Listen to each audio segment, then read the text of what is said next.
A semana, nós convidamos para o nosso bate-papo o deputado federal do PT, o Vander Loubet. Deputado, inflação subindo, recursos sendo cortados pelo governo federal, empresas fechando, Operação Lava Jato. Qual a sua opinião sobre a situação que o nosso país está passando? Bom dia, é um prazer recebê-lo aqui no Tribuna Livre. Bom dia, Marquinhos, bom dia, Sérgio Cruz, bom dia a todos os ouvintes do Tribuna Livre. Primeiro, Marquinhos, eu acho que nós estamos passando por uma crise, né? Eu particularmente vejo que ela é muito maior, a grande mídia propaga como muito menor do que a grande mídia propaga. Acho que nós estamos passando por um ajuste, como qualquer país, depois de uma crise, depois da dificuldade que nós tivemos, depois de 16 anos, temos que fazer esses ajustes econômicos, está correto. Acho que a presidenta está no caminho certo, né? A vinda dos chineses aqui foi pouco dado repercussão na visita dos chineses, e nós assinamos grandes convênios e parcerias de investimentos de recursos chineses.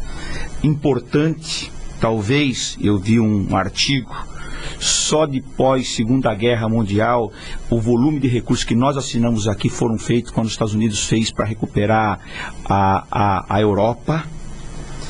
E vejo que a nossa crise, ela é muito mais política, que eu acho que a Dilma tem o desafio agora, com esses ajustes econômicos, sinalizar para o mercado, trazer esse capital chinês, americano, esses recursos todos, e em função, ela está muito mais na construção civil, em função até dessa questão do Lava Jato, em cima das grandes empresas que têm tecnologia, que têm acervos, e que com certeza que tem um conteúdo nacional que vai ter que ser feito consórcio, ser vendidas, para a gente retomar as atividades na construção pesada.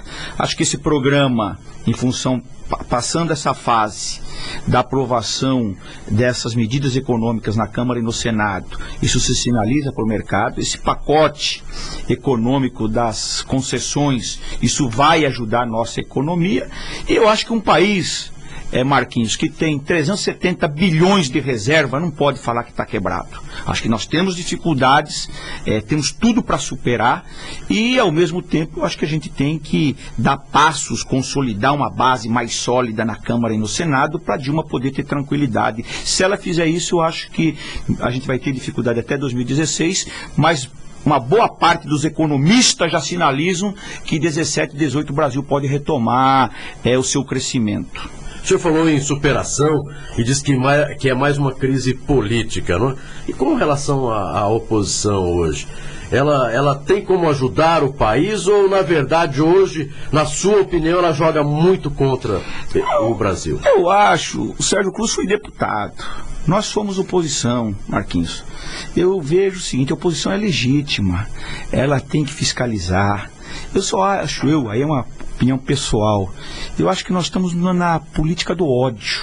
Isso é muito ruim, extrapolou tudo, entendeu? Nós que lutamos pela redemocratização não podemos. O que fizeram com o Jô Soares essa semana passada, porque ele entrevistou a Dilma, picharam à frente da casa dele, sabe? Tá naquela guerra, sabe assim, no pessoal. E isso está levando para dentro da Câmara. Isso é ruim, eu acho que para a democracia. Eu acho que manter a oposição, brigar, lutar pelas suas opiniões, é legítimo, nós fizemos isso. Mas eu acho que está chegando, não está se permitindo uma pessoa do PT, como aconteceu com o Padilha, almoçar com os amigos deles que são no PSDB, num restaurante em São Paulo, e ser hostilizado. Eu acho que isso é ruim para a democracia brasileira, não contribui em nada, né? É o ódio, né? Eu acho que nós temos que superar isso. Eu acho que temos que regulamentar as mídias sociais. Não dá para as pessoas falarem tudo o que querem. Acho que tem que ter limites, Então nós temos alguns desafios exatamente para a gente poder ir aprimorando a nossa democracia. Acho que a oposição está no papel dela, é legítimo. O governo tem que fazer a sua parte, construir a sua base mais sólida, pode até ser menor, mas para ter tranquilidade, para poder aprovar os seus projetos, tanto na Câmara como no Senado, e poder implementar o seu programa de governo que ela se propôs nos próximos 4 anos. Eu vejo um cenário difícil, mas com muita possibilidade da gente retomar o crescimento e a gente sair dessa crise. Deputado, com relação à reforma política, o senhor acha que essa reforma avançou alguma coisa? O que o senhor vê da reforma política? Sérgio, eu particularmente acho que não avançou praticamente nada. Acho que uma coisa positiva que o presidente colocou em votação. Se nós não tivermos uma constituinte, uma escolha separada para fazer, na minha opinião, a reforma política, a gente nunca vai conseguir avançar. Porque você precisa de 2/3 para você poder alterar qualquer mudança na reforma política. Por exemplo, nós acabamos com a reeleição, né? Nós não unificamos as eleições. Nós aprovamos 5 anos. Como que vai ficar agora? 5 anos sem você unificar as eleições. O Senado vai ser 10 anos? Ou os senadores vão manter 5? Eu acho que na segunda votação vai voltar para 4. A lógica indica isso. Entendeu? Porque ficou os 5 anos meio que solto. A não ser que se vote 10 anos para senadores ou 5 anos. Você acha que o Senado vai querer diminuir o mandato de 8 para 5?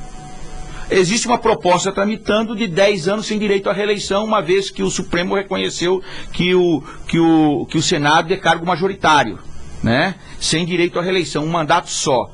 Porque senão não fecha a conta para você unificar. Ou unificar assim, fazer as eleições casadas de prefeito e vereadores, uma eleição e daí 2 anos a eleição de governador, deputados, senadores, né? Então, eu vejo que nós corremos o risco de voltar para 4 anos e isso ser a alteração ser você acabar com a reeleição. Vai ficar praticamente acabar com a reeleição, né? O fim na proporcional não passou, você pode coligar na proporcional, ou seja, avançamos muito pouco. O positivo é que nós nunca nos tínhamos votado, pelo menos colocou a reforma política para votar. Acho que isso foi um avanço. E mostra que não tem, se você não tiver o mínimo de unidade de construir lá, eu acho que aí o presidente cometeu esse erro, né?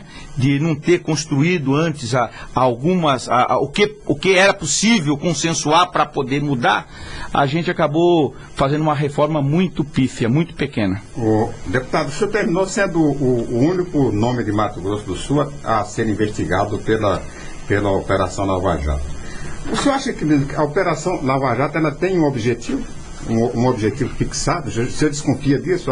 O objetivo da Operação Lava Jato é pegar o Lula, é pegar a Dilma. Você acha isso ou acha que não tem nada a ver? Não, eu acho que está tendo exageros. Ser investigado não é problema, né? Eu acho que qualquer homem público, cidadão público, tem o direito de ser investigado. Eu já tive várias investigações, nenhuma se transformou em ação penal, né? Aquelas ações todas elas estão sendo arquivadas da comunicação aqui do Estado. Fui 12 anos, quebraram meu sigilo, levantaram tudo. 3 o Ministério Público já mandou arquivar, né? Ou seja, estou aberto, estou muito tranquilo. Eu pelo menos estou apresentando tudo aquilo que o Ministério Público, que o Judiciário está pedindo, e vamos aguardar. Eu acho que tem um cunho político. O que nós estamos vendo é um exagero. Não é eu que estou falando, grandes juristas estão falando, né? Eu acho que tem que estabelecer regras, né, limites, porque não dá para querer ganhar no tapetão. E o que a gente está vendo, desdobramento de tudo isso, nitidamente, não é eu que estou falando, a mídia está apontando. O próximo é fulano, agora o próximo é o Lula, né? Eu acho que querem ganhar do Lula, vão disputar em 2018, se ele for candidato. né? Agora, a fiscalização, a investigação é legítima, acho que tem que acontecer, isso faz parte, nós estamos aprimorando a nossa democracia, e como a nossa democracia ainda é muito nova, Sérgio, eu acho que ela precisa ir sendo corrigida. Essas correções, às vezes tem exagero aqui e ali, mas é o melhor processo, é o melhor regime, e eu acho que nós lutamos tanto, nós temos que ir buscando para ir aprimorando. Agora, deputado, com relação à Petrobras, não é, grandes empreiteiras aí envolvidas, essas mesmas empreiteiras também trabalham em grandes outras obras em todo o país, inclusive para o governo federal. Isso vai, de alguma maneira, será interrompida essas obras? Como é que fica a situação? E aí, o que é que o governo federal pretende? Eu acho que tem um exagero, Marquinhos, no seguinte: em qualquer país democrático, Estados Unidos, por exemplo, você afasta o presidente e investiga a pessoa física. Você não pode querer arrebentar com a pessoa jurídica. Nós estamos perdendo mais de 500 mil empregos. O conteúdo nacional que essas empresas adquiriram, os acervos que essas empresas têm, né? Aqui está o seguinte, aqui está uma perseguição em cima da empresa, da pessoa jurídica. Isso nos Estados Unidos não é assim. Você afastou o presidente, ele está sendo investigado, seus diretores, a empresa continua, os contratos continuam.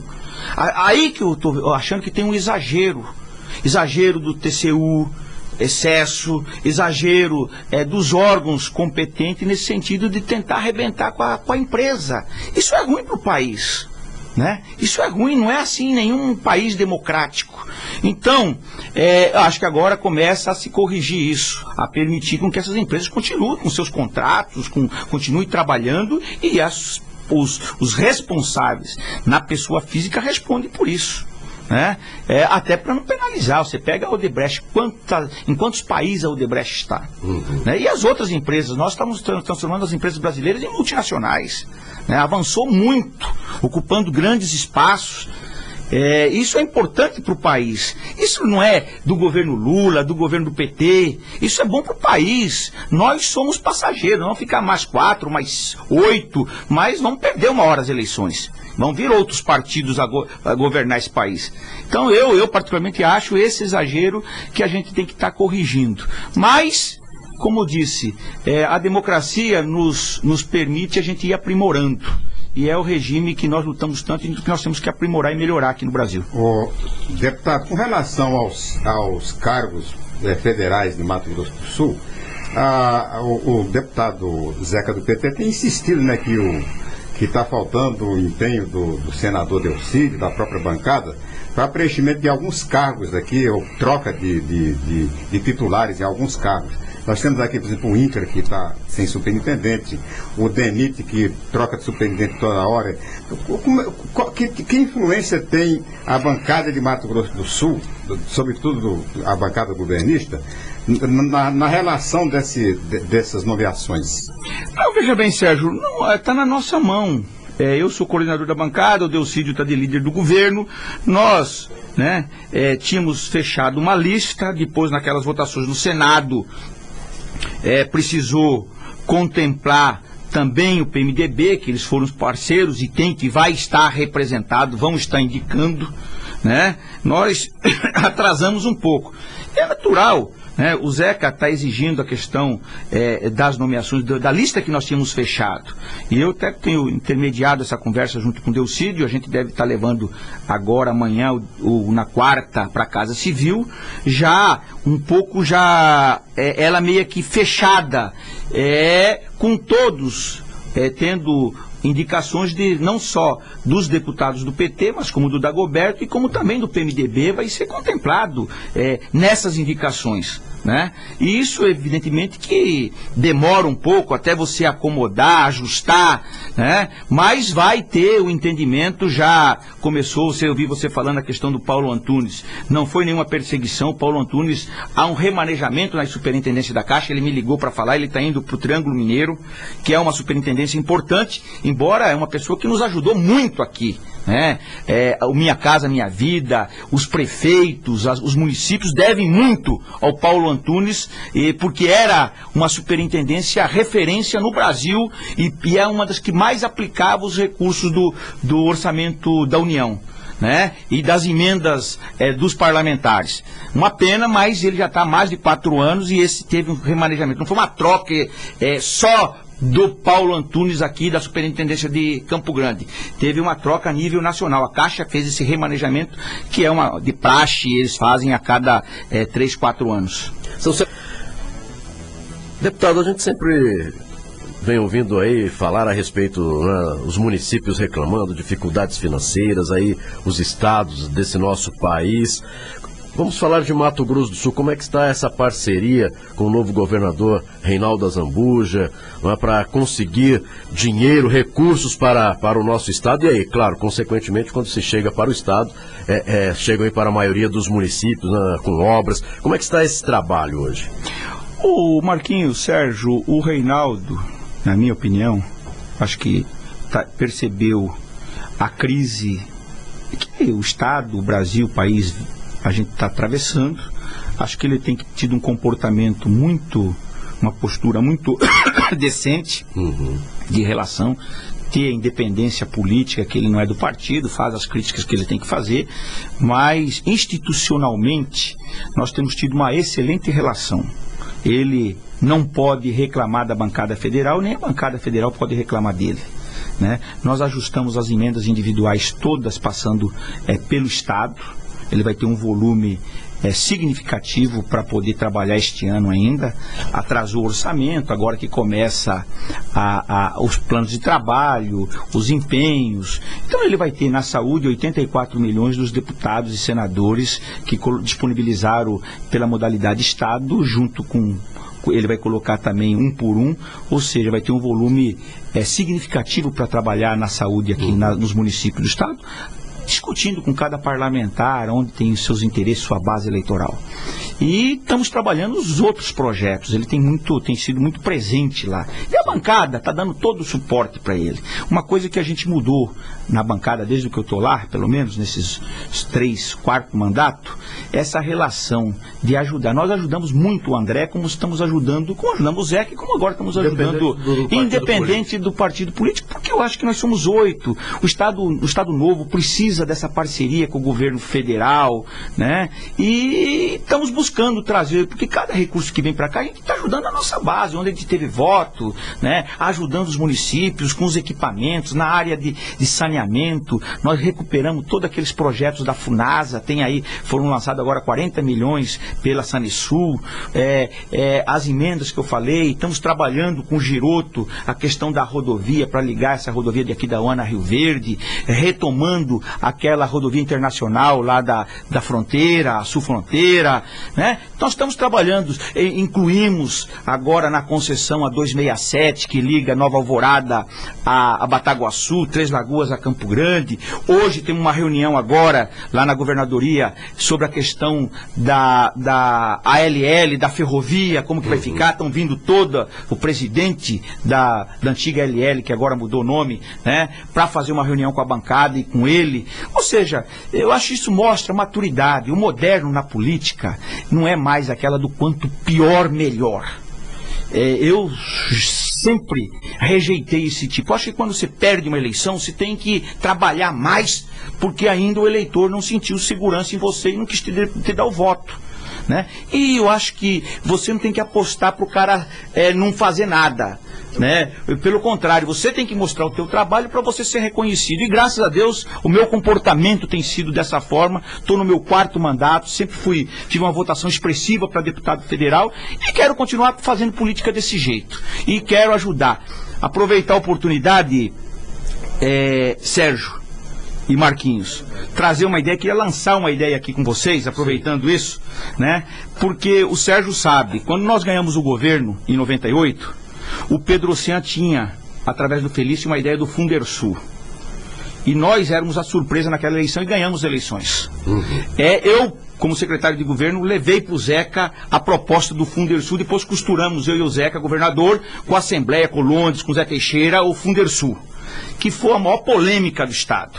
né? Muitos os produtores se posicionaram contra e mostramos que era correto e criamos o Fundersul e que o André continuou e que o Reinaldo continua e que é o grande recurso que se tem para fazer a infraestrutura, os investimentos nas rodovias do Estado. Certo. Depois criamos o FIS, o FIES, o FIS, o Fundo Social, que não se tinha política social aqui, que também se continuou e continua até hoje, o FIES e o FIC, da Cultura e do Esporte.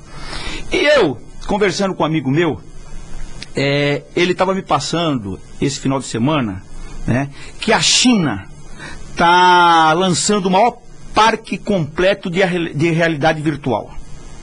Essa experiência será feita de forma virtual, incluindo visitas ao zoológico, aquário e ao museu interativo e também uma galeria de arte, maior do mundo. Pensando nisso, eu acho que o ex-governador André, pensando em marcar a sua gestão em Campo Grande, lançou essa questão do aquário, que é uma ideia bonita. Só que o custo dela é muito caro. É muito caro. Está aí com 80%, 90% já ela, a obra física concluída, mas a manutenção disso é muito caro. Eu acho que é ruim para o Estado não concluir obras. Eu lembro que quando nós assumimos com o Zeca, ficaram um monte de obras que era do Pedro, que o Wilson não concluiu, e nós concluímos tudo. Inclusive aí no parque. Aquelas obras todas inacabadas do parque nós concluímos. Eu quero lançar essa ideia para transformar esse aquário aí num aquário, no maior aquário virtual. Eu acho que isso é possível, basta o Reinaldo botar a equipe com ideia, pode até ser que isso não se concretize, claro, né? Mas transformar essa obra, ainda que ela ela não foi concluída ainda, em um aquário virtual. Podemos economizar água, evitar a mortalidade dos nossos peixes, e ainda virtualmente mostrar em telões, painéis de LED, não só a nossa fauna, como também os nossos rios, a cadeia alimentar dos nossos bichos, peixes, aves, e transformar o aquário numa grande biblioteca virtual para os nossos alunos, para a população também receber os nossos turistas a custo zero. Eu acho que vale a pena a equipe do Reinaldo pensar nisso, né? Isso é uma coisa moderna, o mundo caminha para isso, né? As ONGs, as entidades, eu vi elas se manifestando com relação a esse parque chinês, todas elogiando, porque você não vai precisar criar o bicho no cativeiro, né? É ecologicamente correta, e eu acho que você dá uma destinação a um espaço que já está quase concluído e que o volume de água que você precisa, o custo para você manter é muito caro, e basta você fazer acredito que é possível fazer uma adequação, que isso você dá uma destinação para essa obra que está aí, a sociedade aproveita, os alunos aproveitam, e vai ser um espaço de pesquisa para os nossos alunos, para a nossa população e para os turistas que querem visitar. Eles querendo ver o peixe vivo, e nós temos as nossas cidades turísticas que dá um pulo lá e também faz turismo nesses municípios na área do Pantanal, ou onde nós temos a nossa fauna e a nossa flora. Bem, está aí a ideia lançada pelo deputado federal Vander Loubet, o aquário do Pantanal virtual. O governador Reinaldo Azambuja e a equipe, né, pode aí, de repente, fazer um estudo para ver se é viável, já que nós estamos com quase 90% das obras concluídas do aquário do Pantanal. Deputado Vander Loubet, muito obrigado pelos esclarecimentos, pela sua participação aqui no programa Tribuna Livre. Desejar uma ótima semana, né, parece que uma semana de bastante trabalho em Brasília, que continue trabalhando pelo estado de Mato Grosso do Sul, pelos 79 municípios, conseguindo aí, né, recursos para que, claro, por todo o Brasil, para que a gente consiga realmente sair dessa crise. Obrigado, Sérgio, obrigado, Marquinhos, né, um bom dia a todos, e estou à disposição, né, quero falar para finalizar, né, acertei com o Delcídio e com o Reinaldo, passando o recesso, estou passando o cargo de coordenador da bancada para o Moca, já é a vaga do Senado. O Delcídio, falei com o Delcídio já conversou também com o Moca, conversei com o Reinaldo, também já vamos estar fazendo essa transição. Eu passo, cada ano a gente reveza, então o Moca vai estar assumindo de forma, dentro do entendimento com o Reinaldo, com o Delcídio e com a bancada, a partir de agosto.